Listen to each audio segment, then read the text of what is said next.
This is Urban Agriculture, episode number 24, Cuello's Law.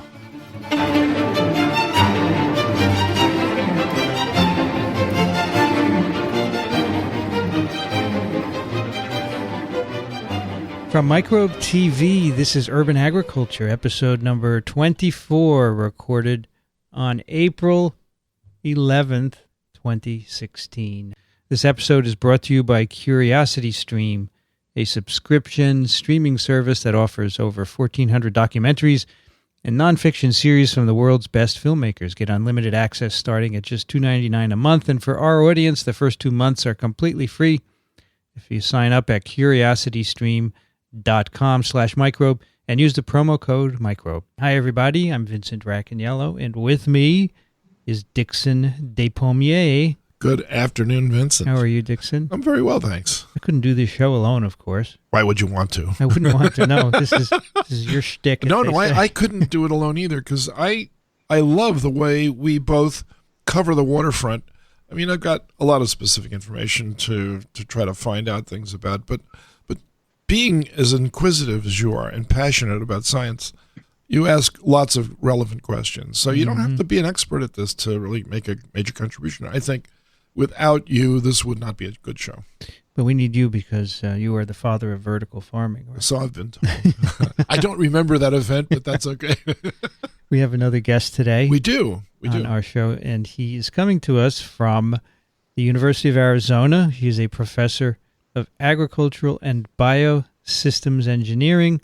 That's the name of the department. Right. Joel Cuello, welcome to Urban Agriculture. Thank you, Vincent. Thank you, Dickson. It's a privilege to be joining you at this podcast. Well, we feel the same. We do.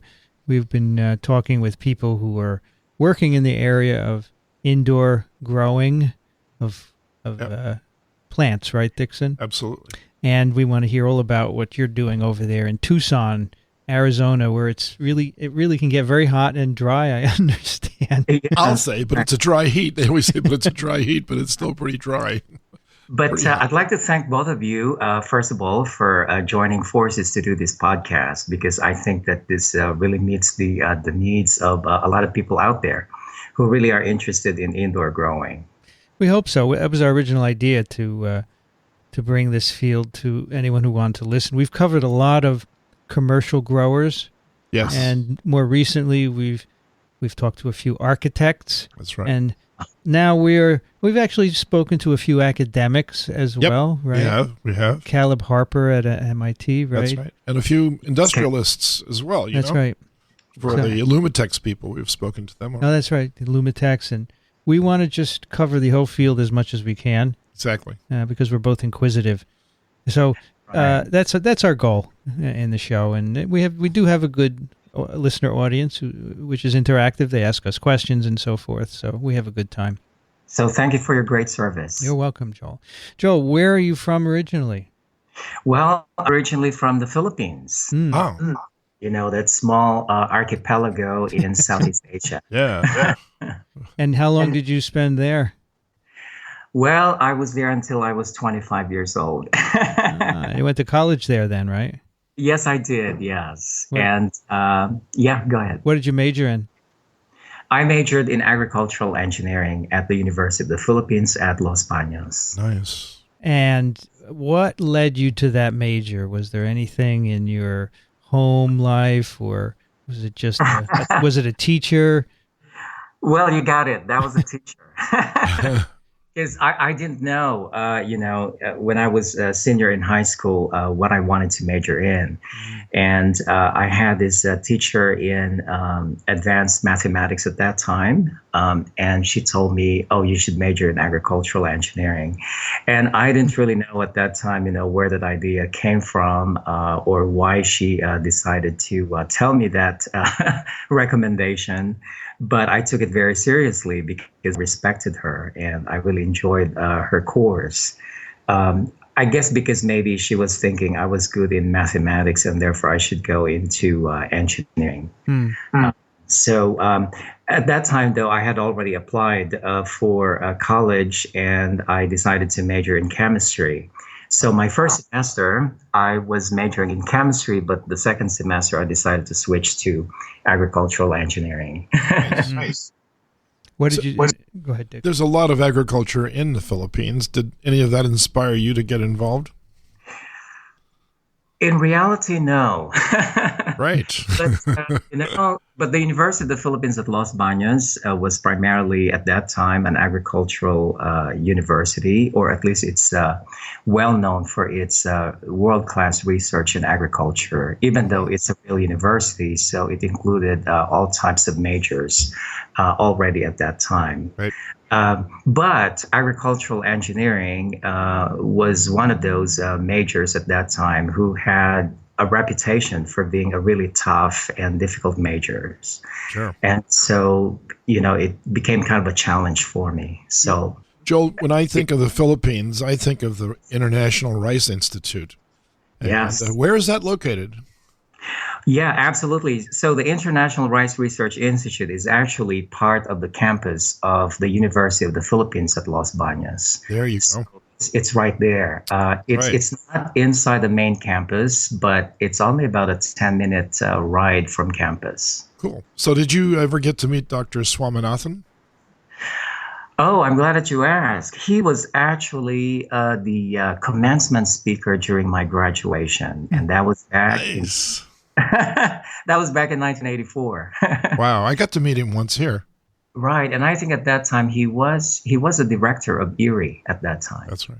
And Dickson, I'm not aware of the Rice Institute. What do they do research on rice? Yeah, well, when I asked Joel to tell us, he was right there.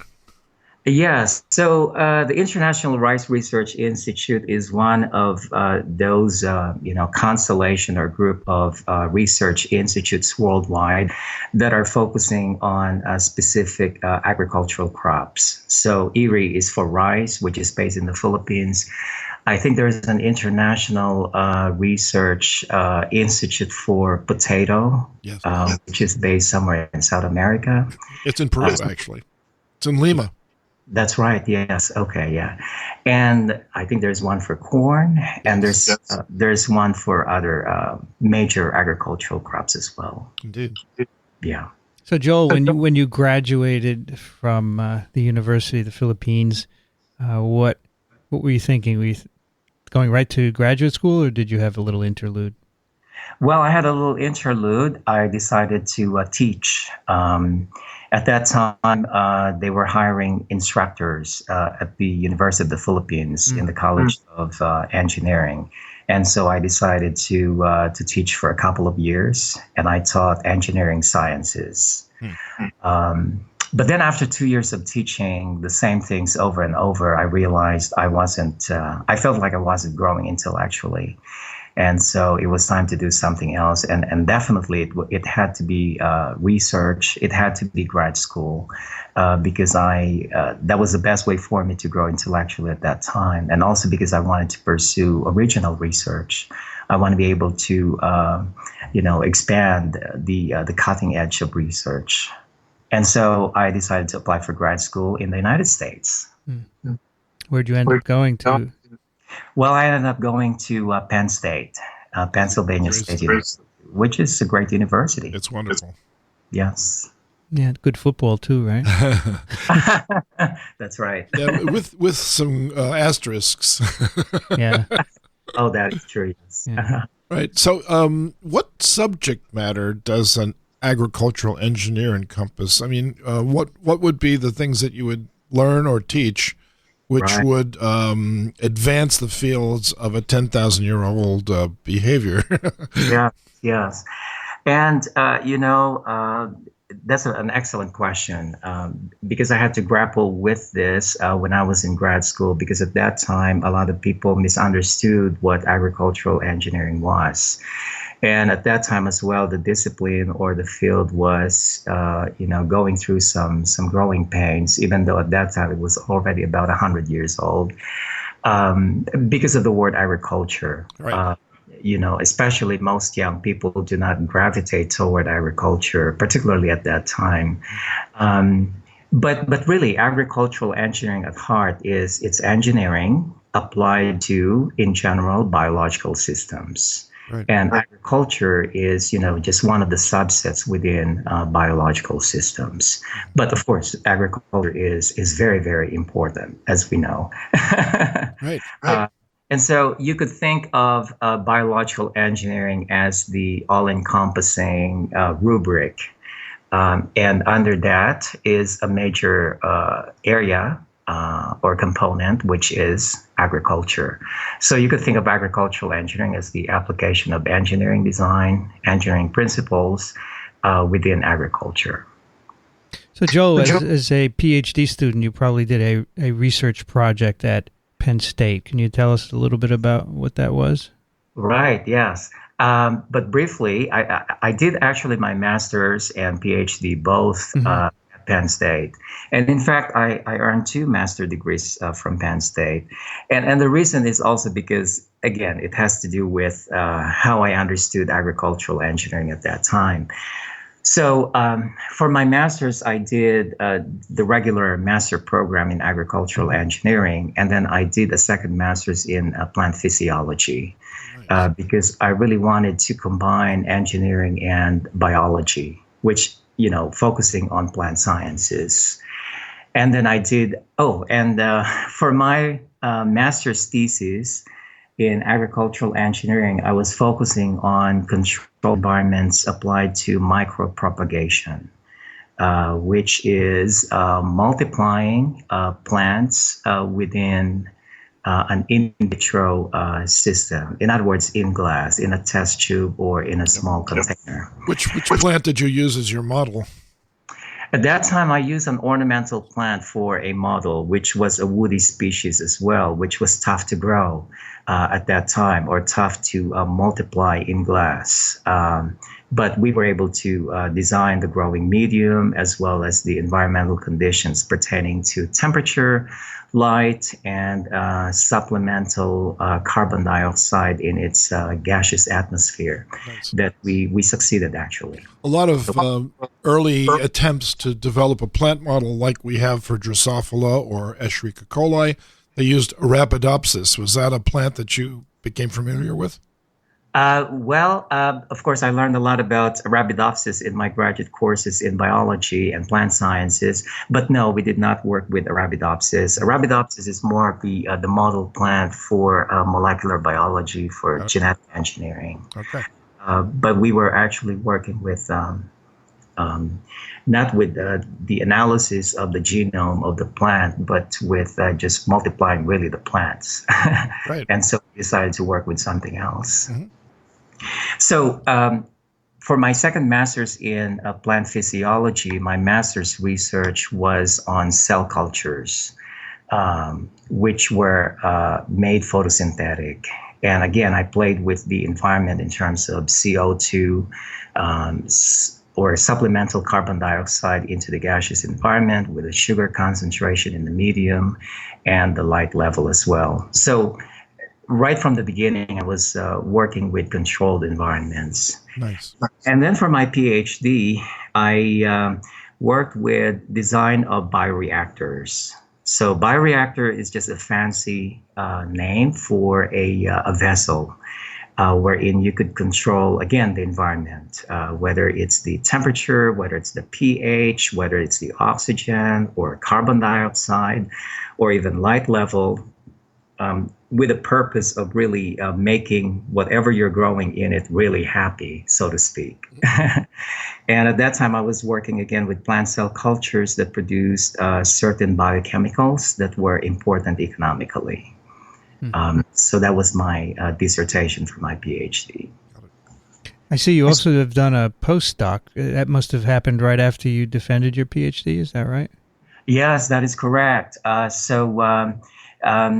A mentor of mine, John Sager, who was at that time a program manager, one of the program managers at NASA Kennedy Space Center, working on controlled ecological life support systems. He's an agricultural engineer as well. And we met at a conference, and he's also an alumnus of Penn State. And so he saw me present a talk on one of my research studies. And he encouraged me to apply to the National Research Council Research Associateship, which is really a postdoctoral fellowship. And fortunately, I got the fellowship. And so right after I finished my PhD, I went straight to NASA Kennedy Space Center for my postdoc. Wow. Terrific. So why is NASA interested in controlled ecological life support? Yes, excellent question. Again, because NASA is very interested in the future of sending a long-duration manned mission to the moon, to Mars, or even on an asteroid. And so, well, you've seen that movie. What was that recent movie starring Matt Damon on Mars? The Martian. The Martian, yes. There you go, yes. So that's an excellent dramatization of what a human colony might be sometime in the future on the surface of Mars. It puts a new definition to the little green men. That's right. In this case, green was potatoes. That is correct. So for long duration manned mission to, let's say, Mars to become successful, they got to have ways of producing food on the surface of Mars. And they can't operate by what I call a picnic principle, which is what the former space shuttle program implemented for their astronauts, because they were, around the Earth orbit only for about 14 days or so. Exactly. And so they could bring everything that they needed with them. Right. So be it oxygen or energy or food, water. So they could just be out there for 14 days and consume, their resources and then come back to Earth. But if you're going to Mars, we're talking years. And so they can't possibly bring with them all the food that they will need and all the water that they will need and all the electrical energy that they would need. And so they must have ways of regenerating, reusing, recycling the resources that they have with them, and even grow or produce new resources while they are on the surface of Mars. So Joel, is it correct to say that if we do these long-term Mars missions, you can only grow plant-based foods there? I mean, you're not going to be able to grow pigs and cows, right? Well, that's an excellent question. I suppose that we're starting with plants just because plants are much more pliable to deal with. But certainly aquaculture or fish culture okay. on Mars. And I don't know, maybe in the future, even some animals could be grown there. But I would say realistically, it's best to start with plants and with fish. And actually, the Chinese, there's a Chinese space mission, of course. And I had a privilege of visiting Beihang University in Beijing. Beihang is their acronym for Beijing University of Aeronautics and Astronautics. And we have a colleague there who is serving as principal investigator for a space type project where she's doing some prototyping of a habitat for astronauts in space. And she's growing vegetables hydroponically, just as NASA does. And she's also growing some kind of earthworms. Yes, inside the habitat. And then, of course, they're not eating the earthworms directly. No. They're processing them. Sure. And it's protein. That's right. Did you see the movie The Martian, Joel? Yes, I did, actually, yes. So as an expert in indoor growing, and especially in space, was there anything that you found wrong about it? Yes. So one is the effects of ionizing radiation in the atmosphere of Mars, which is pretty significant. And so, he had a pretty, I would say, relatively flimsy structure he was using for growing the crops. And I think he was, I don't remember exactly now, but I think he's using some of the natural solar radiation in addition to some artificial lights that are located inside the structure, of course, for growing the crops. But I think you need a more sophisticated or better filtration system for the light so that you're able to exclude the ionizing radiation. Yeah. I guess they should have hired. Sorry, go ahead. No, go ahead, please. I was going to say they should have hired you as a script consultant. That would have been wonderful. Yeah. So if you had to design that movie again, using what we know now as to how to grow things indoors, your menu would be a lot more robust, I presume, and you could probably survive there indefinitely if you had to. Is that the ultimate goal? Well, that's the ultimate goal, yes. But as to whether we're there yet, is something that needs to be evaluated. Sure. Well, if you did, where would you do that on Earth to replicate some of the conditions on Mars? Would you go to the dry valleys of the Antarctica, for instance, or? Because I've seen some people do that. Right. Certainly, wherever on Earth, there will be some really extreme environments. So Antarctica for sure. Yeah. And I think Mars One, that organization that's very much into, developing human habitats on Mars. They were doing their testing in northern Canada. Got it. Yeah. But, the desert is not out of place as well, I would say, to go the other extreme. Joel, after you finished at NASA, did you go directly to University of Arizona at that point? Yes, I did. Actually, I was supposed to be at NASA for 2 years, but this position here at the University of Arizona opened up, and my mentor at NASA, John Sager, encouraged me to apply because he said, you wouldn't lose anything by applying. And so I did, and they offered me the positions. Nice. So I ended up staying only at NASA for 1 year, and then I moved here. But the great thing was, after moving here at the University of Arizona, I continued my work on NASA projects.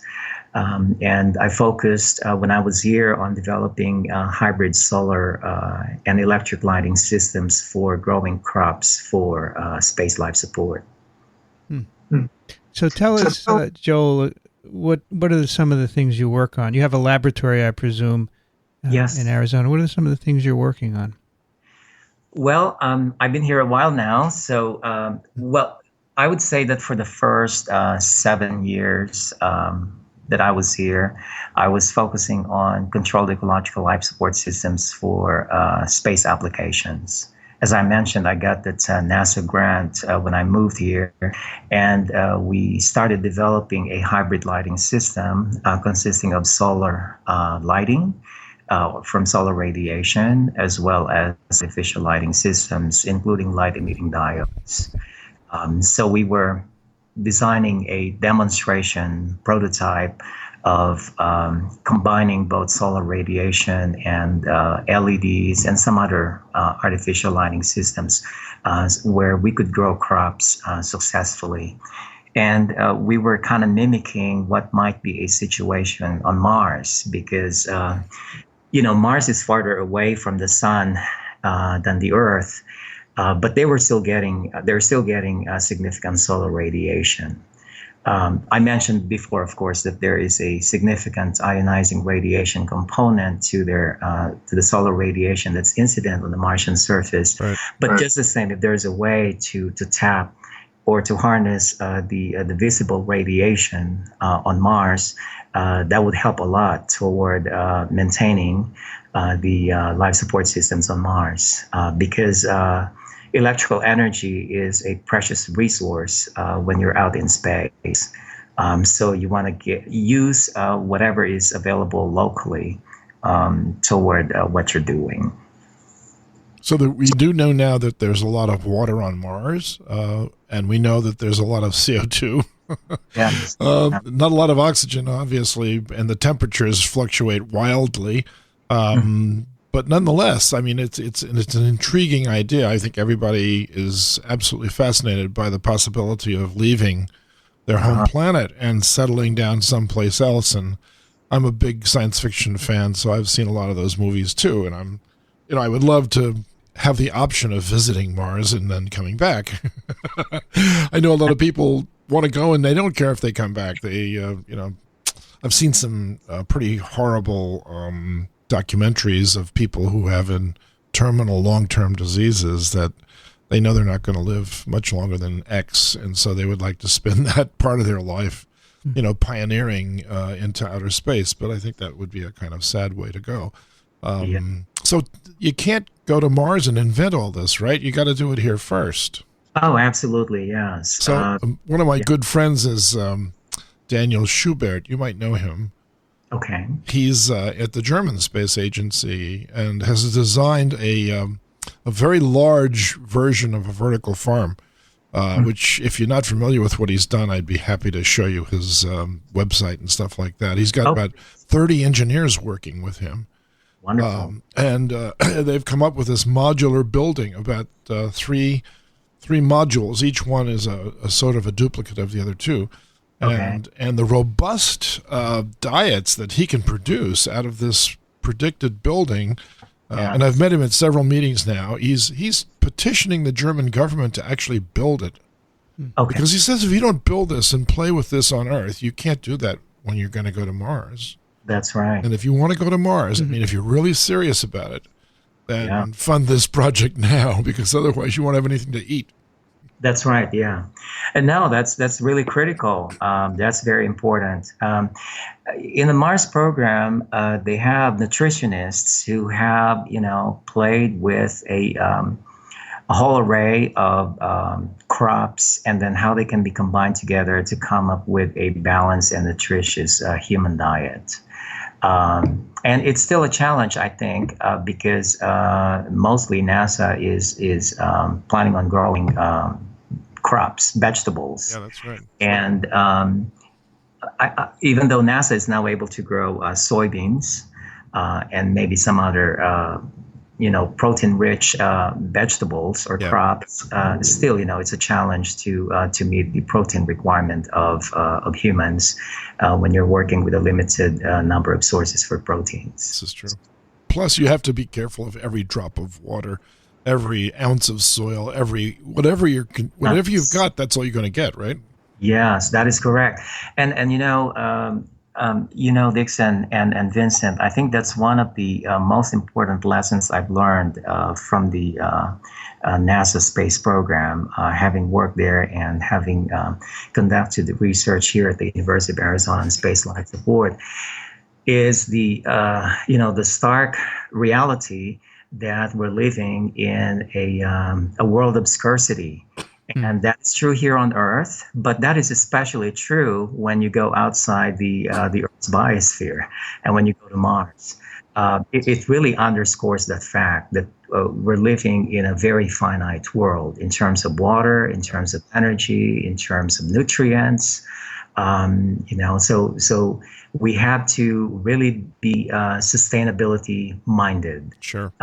Meaning to say we should be able to reuse and recycle the resources that we have so that we can survive, as a species. So you teach a lot of this to your students? I do. No, absolutely, yes. Because of my abiding interest in globalization and sustainability, even though I'm not required to, I decided to develop a course, and I've been teaching that now for, 5 years or so, on globalization, sustainability, and innovation. All right. Yes. I'd like to take it. I would too. Do you have that up online by any chance? No, even though, I've been really wanting to be able to offer that course online to really open it up to, lots of students worldwide. Sure. But not yet. Not yet. Okay. All right. I have to tell you, Joel, I teach virology here to undergraduates, and I record all my lectures. I put them on Coursera a few years ago and I had a 2-semester course. The first semester we had 50,000 students register. Oh my goodness! Wow. So you really can expand your reach as a professor by doing that. It's really very, very rewarding. I highly recommend it. Yes, I will take heed of your recommendation. So, Joel, you mentioned that when you first went to Arizona, you focused on NASA-related projects. Has that changed at all since then? Well, I would say it has evolved. I'm still, very much, in the line of controlled environments and sustainability, but applications may change from time to time. And so after that, I started focusing on algae, actually. Initially, it was for CO2 sequestration or CO2 capture, because that's what the Department of Energy was very interested in at that time. Even though that project really was on development of hybrid lighting systems as well, solar and electric. But we were interested in finding some other novel applications of hybrid lighting systems, and I decided to focus on algae.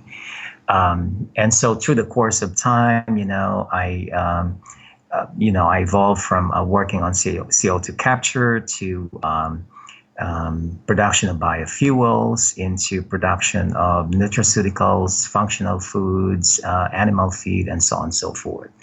And this is also in controlled environments, and it involved developing original photobioreactors for growing algae. And through the course of time, we came up with a suite of photobioreactors that we're glad we've been able to patent. So these photobioreactors for algae, what size are we talking about? I'm thinking of, thousands of gallons, but maybe it's smaller or bigger. Give us some sense. Right. So, I'm always into modular things. And so this photobioreactor is designed to be modular. And each module, at least with the current prototypes that we have, is about 50 liters or 60 liters. I see. And then we just repeat them, so many units of those to come up with a large-scale commercial facility. And so these are meant to produce products, these algal cultures, right? Yes. So give us some ideas of what things you can make. Well, one of the things that we can make is nutraceuticals, particularly omega-3 fatty acids, namely EPA and DHA. And again, this goes back to our resources for food, because right now the major source of omega-3 fatty acids would be fish. But there's a problem of fish in the ocean in that the population is starting to go down. It's going down precipitously, actually. And a lot of the fish that is captured from the ocean for the purpose of isolating omega-3 fatty acids are contaminated with heavy metals, including mercury. And so that's a problem. And also they accumulate omega-3 fatty acids because these fish are feeding on algae anyway. So why not go straight to the source and culture the algae in a safe vessel or environment, which is our photobioreactor. And you can grow this algae in a safe way and also in an optimized way so that you accumulate them really at an optimal rate. And so that would be the ideal way, the sustainable way, the safest way of producing omega-3 fatty acids. And your technology is scalable? Yes, it is scalable, yes. Are there any pilot studies going on right now at the commercial level? Well, it's patented, of course, by the University of Arizona, and it's now been licensed to a company, Biopharma AS, which is a company in Oslo, Norway. Oh. And the company is now in the process of raising funds. Right. So, and they partnered with another business so that they could do the commercial plant for photobioreactors for algae production. Are you familiar with Caliber Biopharmaceuticals? No, I'm not. So they're in Texas, and they're a vertical farm, actually. Right. They're 9 stories tall, and if you look them up, you'll see that they're producing not nutrapharmaceuticals, but they're producing things like vaccines. Oh, yes. Okay, I remember now, yes. The name registered to me, but yes, that's right. So they're using a higher plant. They're using a tobacco plant that they've derived. Yeah. And, So their only caveat is that you could never have smoked in order to work inside that building because you're shedding tobacco mosaic virus, which would kill off their grow system. that is right. Yeah. I guess you could make vaccines in algae too, right? Yeah, well, I don't know. Let's ask Joel whether you could do it. Actually, yes, it's possible to do that. But I think it would require some genetic modification, so it will be genetically modified in the same way that in biofarming, which is what that company in Texas is doing. That's true. They are. Crops that also may be genetically modified so that they can produce the vaccines. Can you genetically modify algae readily? Well, certain algae species, yes. And in fact, there's like I would say there's an algae species that's kind of similar to Arabidopsis. Yes, Chlamydomonas. Chlamydomonas, yes. The Department of Energy decided to really focus on that algae, so they know a lot already about that algae. I think its genome is completely defined now, and that's right. it's routinely genetically modified for research purposes. You also mentioned making biofuels in algae. Is that right? That is correct. How do you do that? What do you make? Well, if it's possible to produce several types of biofuels from algae, depending on the species that you use. For instance, if the desire is to produce biodiesel, then you would like to work with algae that produce lipids or fatty acids that can be converted into a biodiesel. There are some algae species that produce a longer chain fatty acids that could be converted into jet fuel as well. Wow. And there are some algae species that are rich in starch, which can be reduced to sugars and fermented to produce bioethanol as well. Right.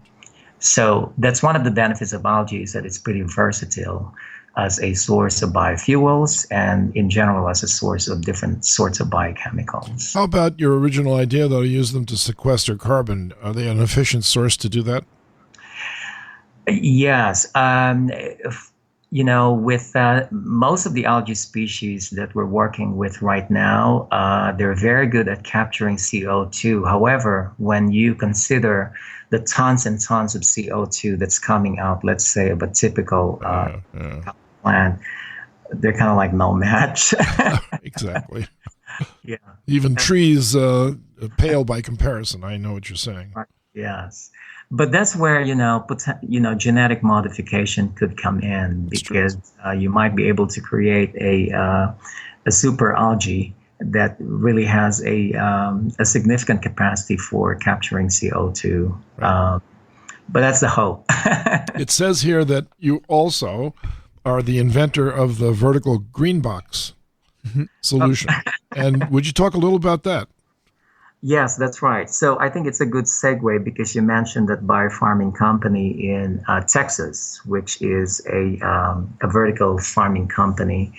Because I've been always interested in controlled environments, modular things. So it was a natural progression for me to work on vertical farming. And thanks to you, Dickson, because you are the father of vertical farming. And still looking for the mother, by the way. She ran away. I don't know where she went. That's right. So the work that I'm working on within vertical farming really is a way of hopefully advancing what you have started. Because you've essentially articulated and you have essentially painted for us the vision for vertical farms, which really I think is a brilliant idea. Now, the initial designs that were submitted to you, for instance, by quite a number of architects worldwide for vertical farm, turns out to be not so realistic. But it doesn't mean that the concept is not valid. Yeah. In fact, I am very convinced that the concept of a vertical farm, especially in today's world and in the 21st century world, is very much valid. Because, and this is a long way to get to your question, but I just would like to point out that, today, the global population is going to rise to about 9.5 billion by 2050. And that would mean that we have to increase our food production by 70%. In terms of crops, we have to double our crop production by then to meet the demands. And currently, we're already using about half of the planet's land surface. And of the fresh water available on the planet, which is only about 1% of the total amount of water on our water-rich planet, we're already using about 2/3 of what is available in terms of fresh water. And we're using about 30% of our energy expenditures on food production as well as the supply chain. So, with that background and to know that we have to double our crop production by 2050, that's a tall order. And considering that demographic shift from rural to urban population, it's really pointing to cities. And cities are great because, cities are designed to have their own energy supply and water supply, and cities generate lots of waste as well, which hopefully we can reuse or we can recycle the nutrients out of those waste so they could become available as well. So it makes sense for a workable design for vertical farms to be worked out in cities or near cities or around cities, so that we can produce food that, humans who will be concentrated in cities this century will be consuming. Right. And so that's what really convinces me about the validity of vertical farm. Yeah, the initial designs probably are not workable, yep. But well, that's the reason why we're engineers, we're scientists, let's get to work here. Let's get to work on it, yes.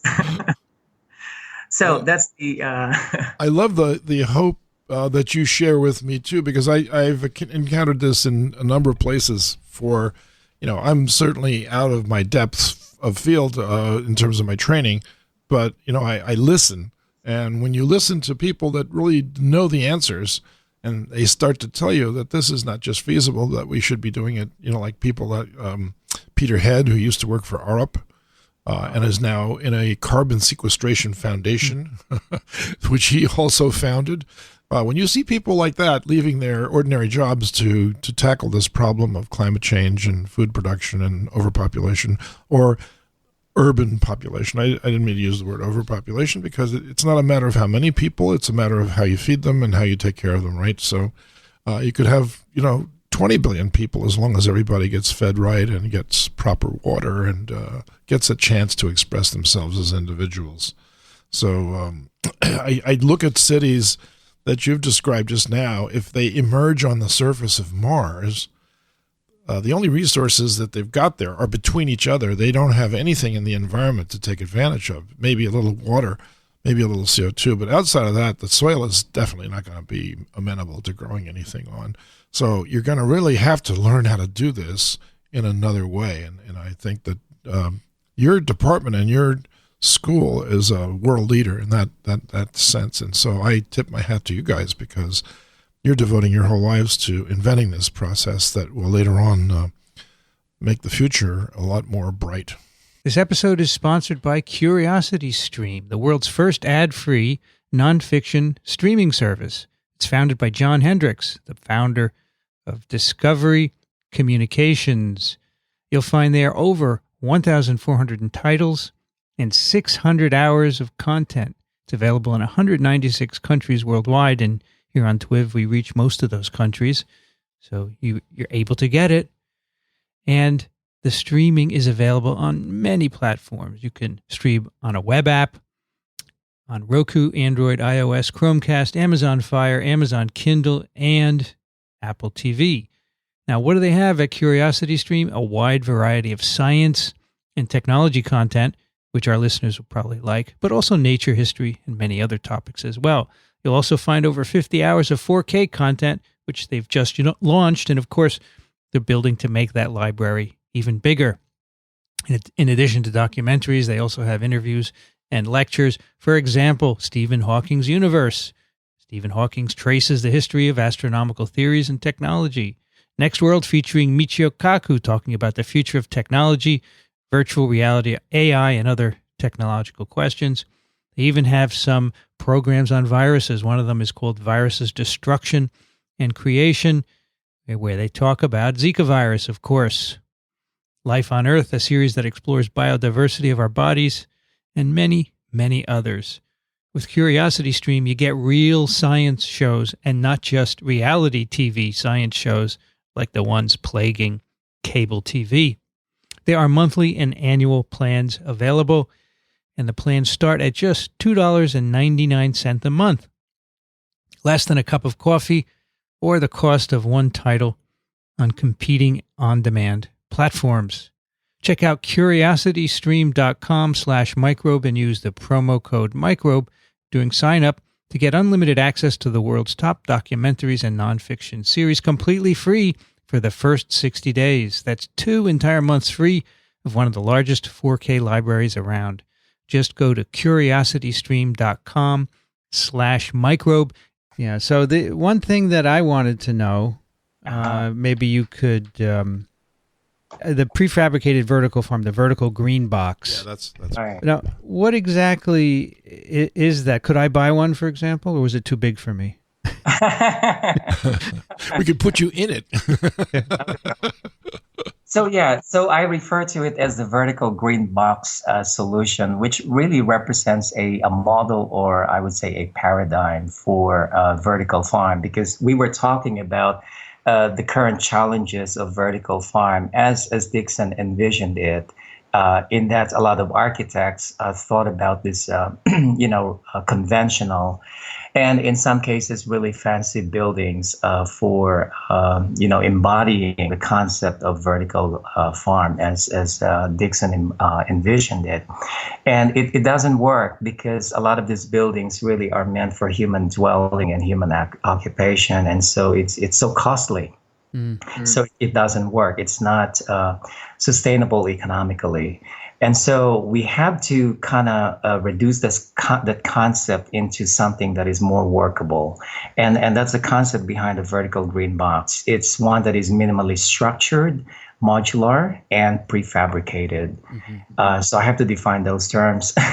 So minimally structured, essentially the idea behind that is that you don't have a building that is meant for human dwelling, but really is one that's specifically designed for crop production. And there's a huge difference there because if it's only for crop production, then certainly there's going to be reduced load-bearing requirements for the structure. It will have reduced materials, and therefore reduced total weight, and it will require reduced services in terms of plumbing services, in terms of electrical services. So certainly you're going to be able to reduce very significantly the cost of the building.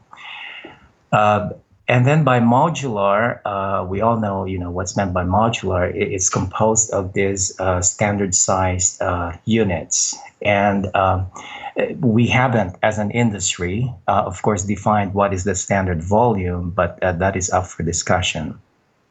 But if you have a standardized unit in terms of size or volume, that would invite consistency of operational procedures, interchangeability of units, allows the use of varied growing systems, and also allows the development of turnkey operations. Prefabricated, that just means off-site construction and assembly of modules, which, could further significantly reduce the cost, and it would also significantly reduce the labor involved in terms of the construction and the assembly of the modules. Joel, so I've actually been in touch with some people from MIT. There was a woman, actually, and I'm blocking on her name right now, who approached me, and I sat down with her for about half a day, so I should actually remember her name, but it was about 3 years ago that she did this. And what she was doing was retrofitting shipping containers, and I'm sure you've heard about this. Absolutely. And that's a good example of actually how to proceed to make them simple and almost foolproof. KISS, you know that one, right? Yes. Keep it simple, stupid. That's like the mantra for all engineers, right? Right. So the other thing is I get a little defensive, and I'm probably just because I keep hearing that these concepts that keep appearing on the internet that are fanciful and big are sort of are reflective of my original vision for vertical farming. Nothing could be further from the truth. I had no image in mind whatsoever. In fact, what I hoped would happen happened. Yes. And that is what you've got now is an evolution of the idea.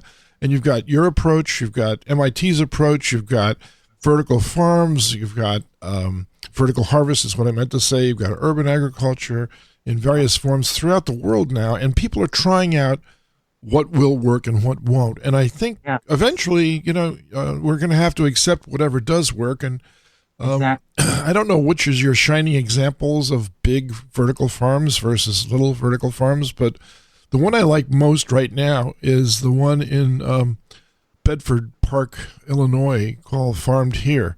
Yes. They started out small. They actually didn't take a lot of room inside to prove out their growing technologies, and they use aquaponics, I think, as a source of nutrients for the plants.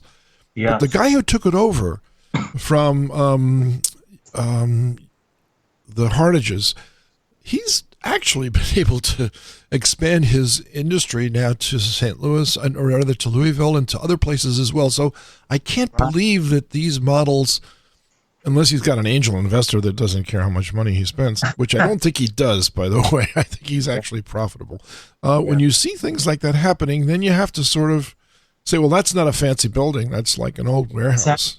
Exactly. And so he didn't have to go through the machinations of, let's say, vertical harvest, which started from scratch.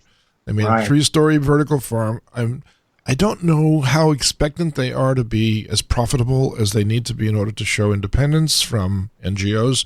But as long as they're hiring people who are in need of help, let's say the developmentally challenged people, there are people out there that are willing to donate money to make sure that this thing works. So even if they don't turn a profit, they will certainly make a lot of people's lives better than they are now. Right. And so I have a various I'm sorry to keep interrupting you. I know this is about you, this isn't about me, but I just wanted you to understand that I'm not wedded to any particular design or shape or form or crop even. Exactly. All I want to see, and I know you do too, I want to see more people eating healthier food closer to where they live. And that's urban agriculture. That's why we named the show Urban Agriculture rather than This Week in Vertical Farming or something like this. All things are on the table, and the ones that work out the best are the ones where we try to advertise and promote. Exactly. So you're doing great stuff. That's what I'm trying to say.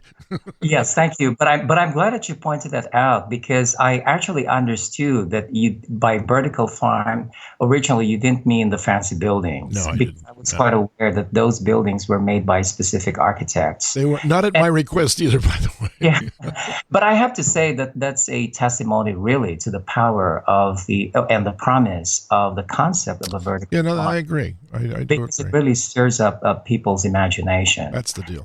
It's just that, a lot of the initial, models or sketches for it were done by mainly architects, and without consideration for the practicality or the economic sustainability of what they were portraying. Exactly. So again, because it's just that they were stirred up by the idea, by the romantic notion of it. No, you're right. And so I think the ones that are most successful have employed people that come out of schools such as yours who have had a great background in, practical yields, kinds of crops that will yield the best profitability for the least amount of input, easy to grow, consumer friendly. I mean, you have a whole long list of things that an architect wouldn't have possibly thought about. And because you do the training, these other people are successful, and they couldn't have done it without you. Right, and that's the beauty, I think, of engineers and scientists and biologists and environmentalists and even health professionals working together. Because for anything as complex as a vertical farm to work, I would say it takes a village to make that happen. Yeah. And so it's not really, one particular discipline, that would really make this happen. Yep. It's really a cooperative effort Sure. among all of us because it's a multifaceted enterprise, and there's so many aspects, so many disciplines that are needed to make it work. And so we all have to work together to make that happen. Right. And again, when the good thing about all of these experts working together is that the idea of vertical farm is really brought down to reality and to the ground, with the ultimate goal of making it sustainable in terms of economics, in terms of the environmental aspects of it, as well as I would say the social sustainability aspect of vertical farming. Yeah. Joe, I'm sorry, go ahead, continue. No, so go ahead. I just wanted to flesh out a little bit more about the vertical Greenbox. Now, Sure. So you don't have a set size for this yet, is that correct, or you do? No, because again, it's a model, it's a paradigm. Okay. So I'd like people to start thinking that when they think of a vertical farm, and this is definitely applicable to the high rise, or hopefully in the future even a skyscraper type of vertical farm. I'd like people to immediately think of something that is minimally structured, modular, and prefabricated, Right. because that's what would more than likely make it feasible if it's designed that way. But the current vision is that it could be like a shipping container, right? But Absolutely, yes. but- And so, I thank you, Dickson, for bringing that up, because, when we talk about modular units, of course, shipping container would be, I would say, an archetype of a modular unit, and that would be perfect, actually. Yep. I'm not saying that, a shipping container is the only possible module for a sure. minimally structured modular prefabricated farm, but that is a ready, example that people can use and work with. Of course, it would have to be insulated and so forth, right? Because it's just Right. a metal wall. But the idea is you could outfit it with whatever lighting and water and Yes. and grow racks, whatever you needed, and you could put several of them side by side to make a bigger unit. You could even stack them if you wanted to, right? Oh, absolutely. And you can even cut out some of the walls, replace them with a low-cost transparent material so that you can take advantage of the solar radiation that's available in the environment. Right. Yeah. Okay. So it really allows for a lot of flexibility in terms of design and in ways of making vertical farming really economically competitive. There and you go. sustainable. The ingredient that I think is most important in designing anything, and that of course includes vertical farms, is imagination and Yes. creativity and practicality. If you put all those things together, and that's why I think these studios that have collections of people in them with various disciplines is a great idea, to just throw them all together and see what they come up with. So I think the Association for Vertical Farming has run a lot of those one-day sort of, they wouldn't call them competitions, although they do award first and second and third places to the best designs, but they have been amazing in terms of their ability to get engineers, architects, students, and growers in the same room on teams to design things for real spaces. They're, I don't know if you've participated in any of them or not, but they had they had one. You have, okay, so you know what that's like then. By the way, have you ever been to Japan? Oh, yes, I have. Okay. Quite a number of times, yes. So what do you think about all the stuff that's going on over there right now? Oh, gee, that's, the Japanese, they're real pioneers, I would say, in terms of vertical farming as well. We have to give credit to them. And this was during the time when I was heavily engaged with NASA in terms of Sure. projects. And at that time, I would be invited to go to Japan to give some presentations. And I had a chance of collaborating with some academics there with ties with industry, who are working with what they refer to as plant factories, what we refer to here in the U.S. as vertical farms. Right. One such company is Cosmo Plant, which is one of the pioneers really in plant factories or vertical farms in Japan. And so at that time, they were setting up a number of these vertical farm facilities all over Japan, and one including in Narita, which is close to the international airport in Tokyo. And I had the opportunity to be invited by them to visit a facility of theirs in Narita that at the time was still under construction. So it was pretty impressive because it's imagine a warehouse type facility and filled with racks. That they even had a conveyor belt along these racks, so that the lettuce crops, when they are seedlings, would be positioned at the beginning of the conveyor belt, and by the time they reach the end of the conveyor belt, they would be fully grown, and they would be automatically harvested at the end. And they were using only light-emitting diodes, red and blue, and the atmosphere was enriched with CO2 to optimize photosynthesis of the crops. So that was impressive, They're in love with automation. I know they are. So that's right. And one thing that make this really work for the Japanese is the Japanese consumers, as you know, are well known for really putting a high premium on quality. I've been to a grocery store in Japan, and there's this apple that is perfect, almost perfect in shape. But they look like every other kind of apple, but they have the discernment, I would say, and they would be willing to pay $100 for that one apple. Oh. Ouch. So to me that kind of encapsulates the attitude of the Japanese consumers toward product quality. Yep. If a product is really perceived to have that quality, they would be willing to pay a premium for it. Joel, I keep getting back to the vertical farm box. Do you actually build some prototypes there? I would guess that's a great project to have students and fellows involved in, making a little model and seeing how things work. Do you do that, or is it just on paper?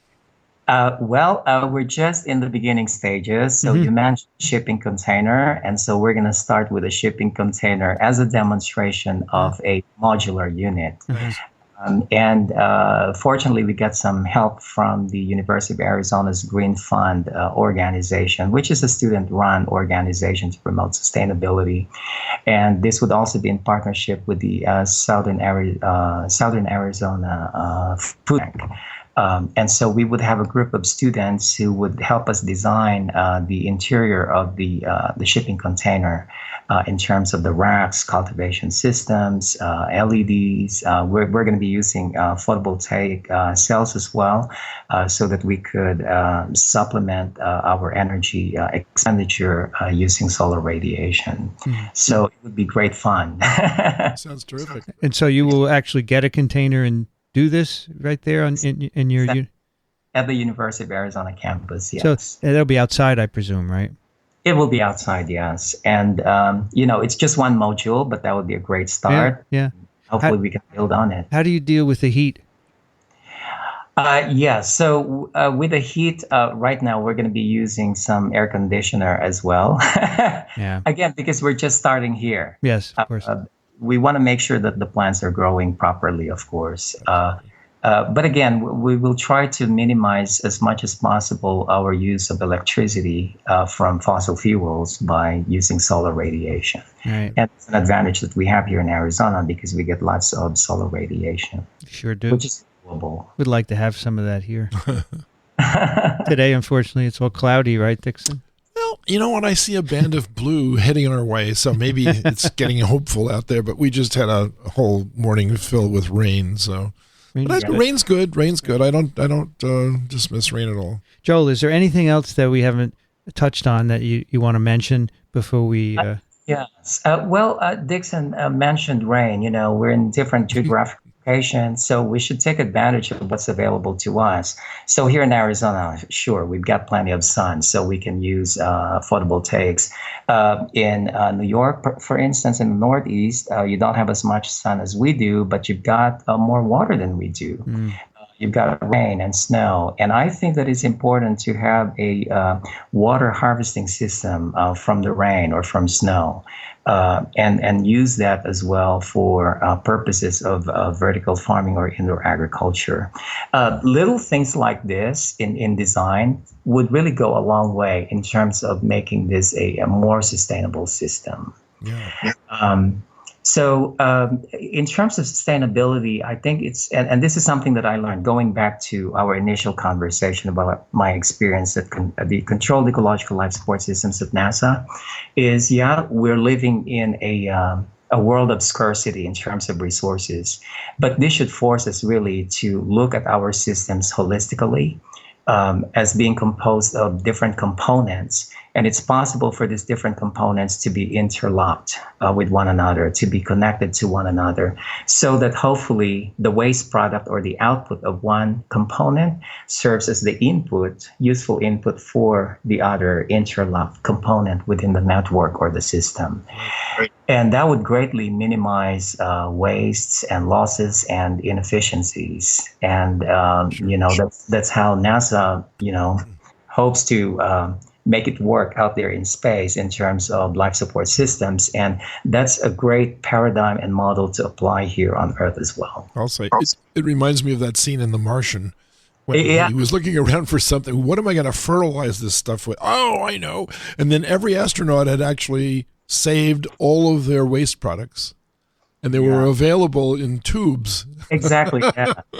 So he had to, of course, defrost all of that, and he sort of reacted negatively to the odor, but that's beside the point because he got to eat. Exactly. So that's the way it goes, isn't it? Right.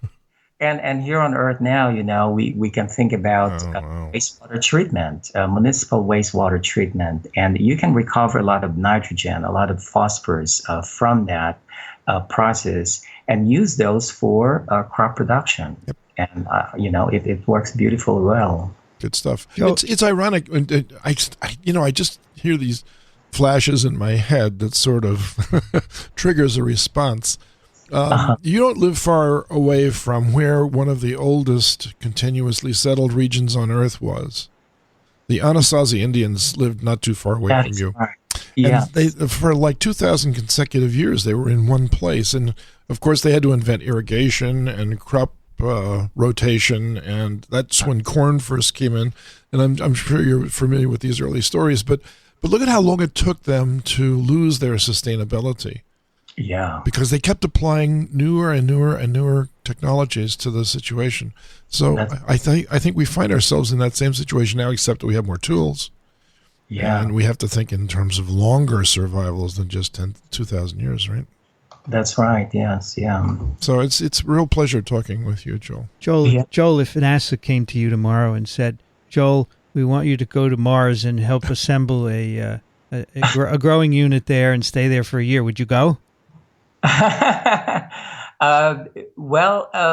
think I have confidence in terms of our current capabilities in terms of controlled environment systems. So in that regard, I think I would not hesitate about going. On the other hand, there are other considerations. Of course, yes. We understand. You might want to keep teaching your classes, and I would do that. That's right. I would want tenure first, and then I might consider going. Well, I've got tenure already. Okay, so, the game is over. Come on. Students probably would miss me. Like to think. But I've got one more idea or thought that I'd like to share with you, if I could. Sure. And, Moore's law, of course, is a well talked about observation. And it's the observation that the number of transistors in a dense integrated circuit doubles approximately every 2 years. I think that's no longer true. But because of that, it really catalyzed the integrated circuit industry. And look at all the appliances that we have now as a result, all the sophisticated toys that we have now, electronic toys, because of that, the improvement in the technology for integrated circuit. I think it's appropriate, and perhaps it's needed for our industry, the controlled environments or the vertical farming industry, indoor agriculture industry, to have some kind of a target or a goal And so that's what I would like to propose. And I'll take responsibility for it. It may be modest, but we could refer to it as Coello's Law. And that is the projected goal that crop productivity with respect to resource use in a technology-dense indoor farm, including vertical farm, should double every 4 to 5 years. So, in other words, if we have that goal, then that means that every half a decade, approximately, we're able to double our crop production, not just per unit area or per square foot, but per unit drop of water, per unit weight of nutrients, and per unit watt of energy. And I think that's a worthy target or goal to have for all of the members of the industry. Yep. And I think it's realistic and it's doable. Totally agreed. Have you heard the rumor, by the way, that the X Prize people are going to sponsor an annual vertical farm prize? I have, but I have not heard the details of that yet. Me neither, but that sounds exactly like the kind of rules that you'd want to make for judging whether or not someone has actually gone beyond the technology that's already in place to make an improvement. Absolutely, yes. I think so. Because, earlier we were talking about the huge pressure on the planet to produce more food, but we have scarce and limited resources. But wonderfully, we've got technology, we've got creativity, we've got, strategies for sustainability, that it's really possible to design a system such as a vertical farm to increase crop productivity per unit resource use. Right. So I think that this is, it gives optimism to a lot of people. Mm-hmm. And by the way, Dickson, you mentioned the Association for Vertical Farm. Mm-hmm. And I just have to give a lot of credit to them because I think that they're doing a very important role in catalyzing and marshaling, the industry. Sure.